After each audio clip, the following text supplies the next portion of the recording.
여러분, 뇌에 대해서 우리가 너무나 당연하게 여기는 게 딱 하나 있죠. 그런데 만약 그게 사실이 아니라면 어떨까요? 오늘 우리가 가졌던 바로 그 믿음을 한번 제대로 뒤집어 보려고 합니다.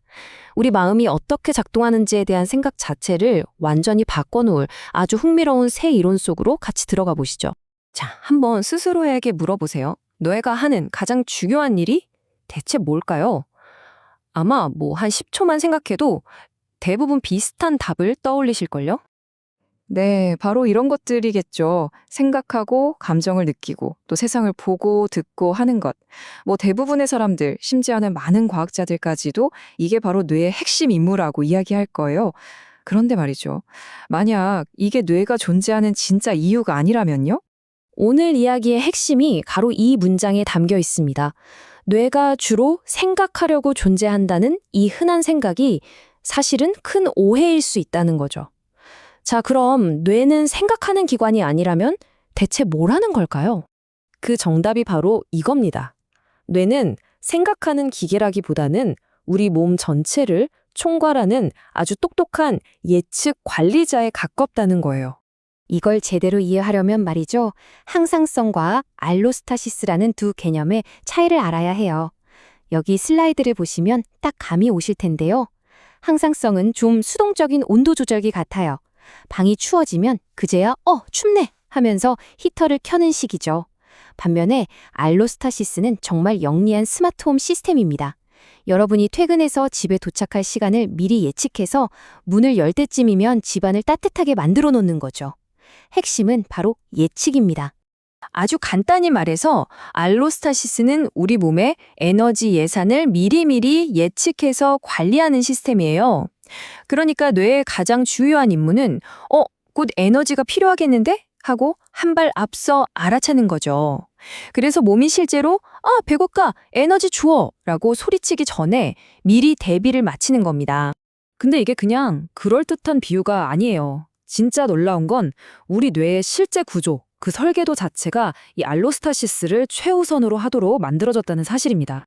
뇌를 하나의 커다란 회사라고 한번 상상해 보세요.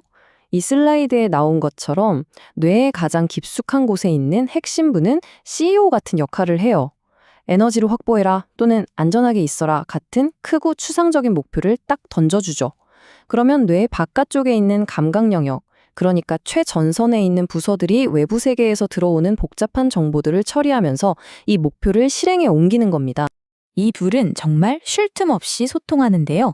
CEO인 핵심부는 일종의 밑그림처럼 아마 이런 일이 생길 거야 라는 간단한 예측 신호를 밖으로 보냅니다. 그럼 현장에 있는 직원들, 즉 주변부는 실제 감각 정보랑 이걸 비교해보고 아니요 대표님, 실제 상황은 이렇습니다 하고 아주 정밀한 오차 보고를 다시 안으로 올려보내는 거죠. 이 과정을 반복하면서 뇌의 예측은 점점 더 정확해지고 우리 몸의 에너지 예산은 정말 빈틈없이 관리되는 겁니다.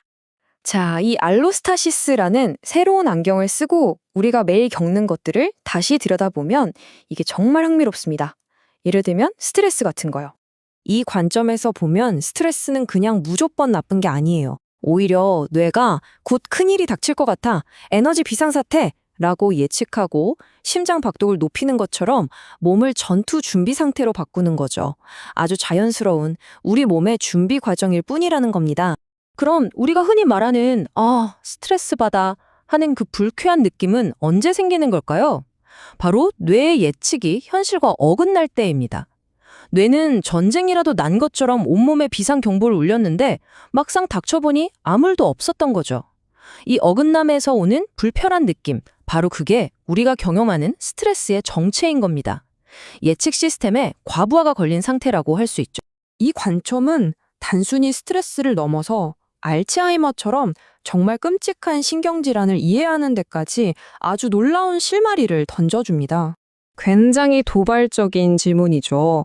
우리가 알츠하이머의 끔찍한 증상으로만 생각했던 그 인지기능 저하가 사실은 뇌가 생존이라는 더 절박한 문제를 해결하려는 과정에서 어쩔 수 없이 나타나는 부작용일 수 있다는 거니까요. 이 표가 그 충격적인 가설을 아주 잘 보여주는데요. 나이가 들면서 뇌의 쓰레기 처리 시스템이 예전같지 않으면 뇌는 정말 극단적인 선택을 합니다. 쓰레기가 너무 많이 나오네. 차라리 공장 가동을 줄여버리자. 이렇게요. 즉, 뇌 활동 자체의 볼륨을 줄여버리는 겁니다. 어떻게 하냐고요? 뉴런의 에너지원인 포도당 공급을 차단하는 거죠.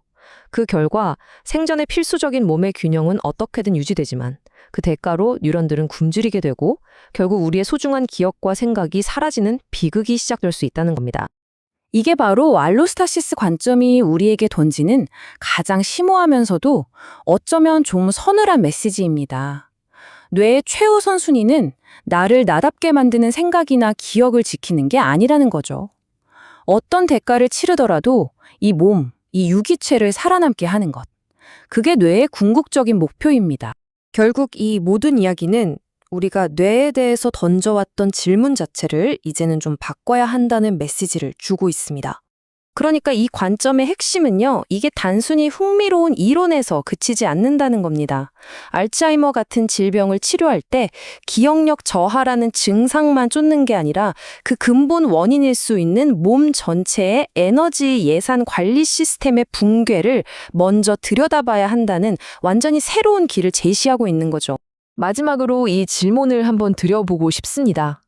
내 머릿속의 뇌가 나를 위해 생각하는 존재가 아니라 내 온몸을 살리기 위해 24시간 애쓰는 예측 관리자라는 사실을 알고 나니 여러분 자신의 마음이 조금은 다르게 보이지 않으시나요? 한번 곰곰이 생각해 보시면 좋겠습니다.